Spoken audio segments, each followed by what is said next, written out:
I think I can get to world number one by 21, 22. Yeah, if not before that. My name is Mohamad Zakaria, but you can call me Zach.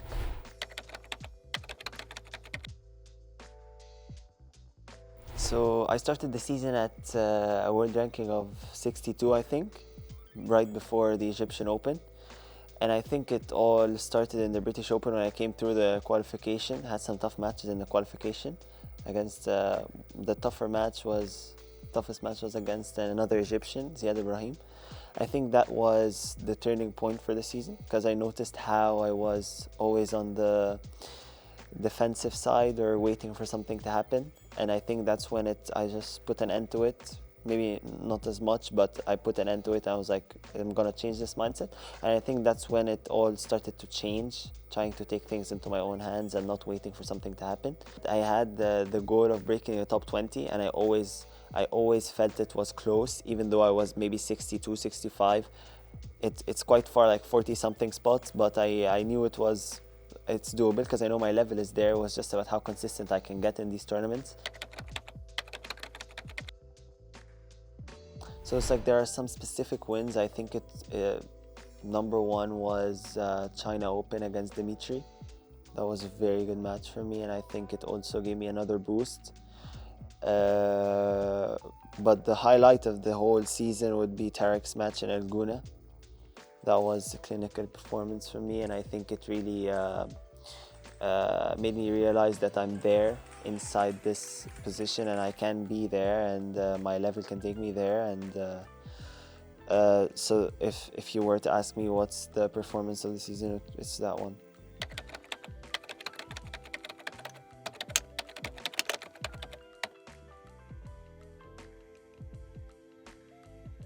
I think when he did this and we were both speaking, he told me that I'm gonna get to world number one sooner or later, win many world champs, but I need to do this while I'm playing the game the right way.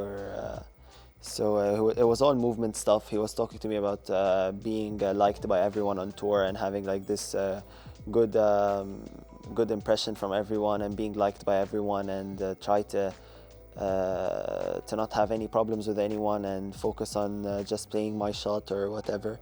And yeah, it was all about this. And then he was like, I'm not gonna be around for a while, and he was like giving me these pieces of advice just to carry on with it.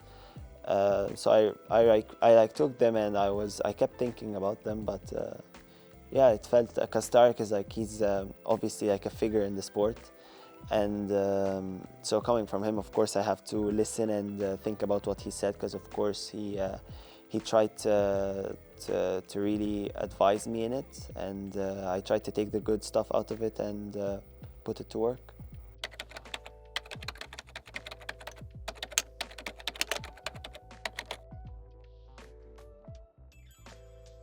No, it's obviously I wasn't sure of the history or like the records, but I wasn't sure who was I gonna be before. But when I saw that I was below Jahangir, like before Janshir, just to be between these two names is obviously something that it's already like a big thing. Just to be between these two names and to be mentioned with them is just something like you have to cherish, or like stop for a second, think about it, and yeah. But no, obviously it's I think to this date my biggest achievement. Yeah.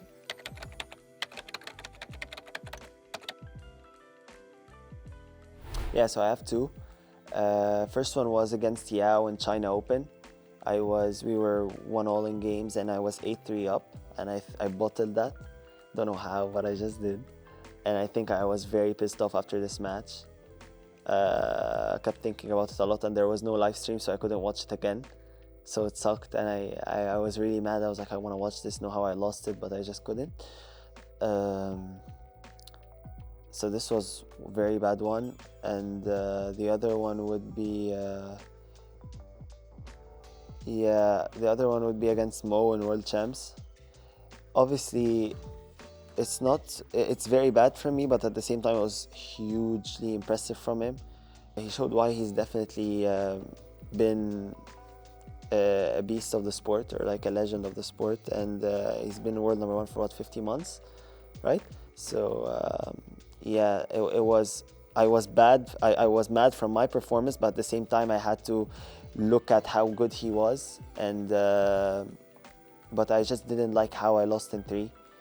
It just pisses me off, and yeah, I watched this match a lot. I still watch it, and yeah, so this was probably the second worst one.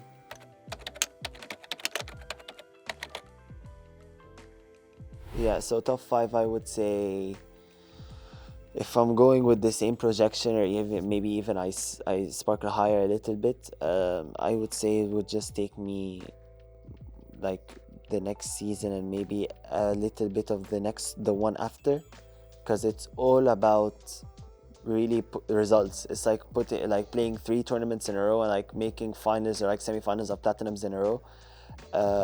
So I just need, I think it's a bit more time and more matches. So I would say like season and a half more. Yeah, season and a half more. All right. Well, number one. You don't have to answer that one. That's a tough one.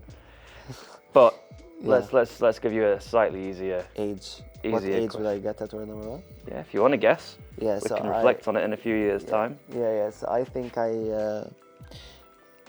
I can get to world number one by 21, 22.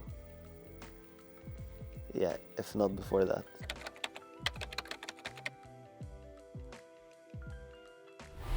So I'd like to say top 10, but I hope to do it before the end of the season, because I think I'm gonna be like close at around 14, 13 by September. Yeah, or like maybe even before. So it's just at 3-4 spots, and it just takes 2 big results in a row, because I checked obviously, and it obviously takes two, like you need to beat 2 better guys to make it to the top 10. So yeah, I would like to say that I start maybe around December, break into the top 10 and stay there until the end of the season.